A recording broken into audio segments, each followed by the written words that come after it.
Ilang oras matapos pailawan, Christmas light sa Subic Municipal Hall sumiklab.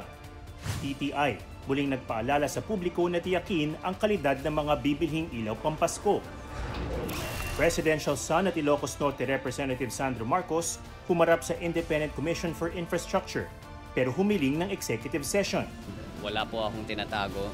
I have given the ICI full authority if they deem fit to release the video of my testimony.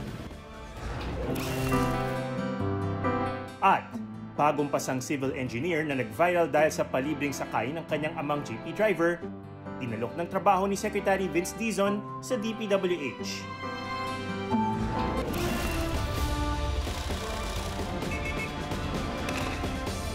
State of the Nation, 11:05 ng gabi, pagkatapos ng Sanggang Dikit for Rio.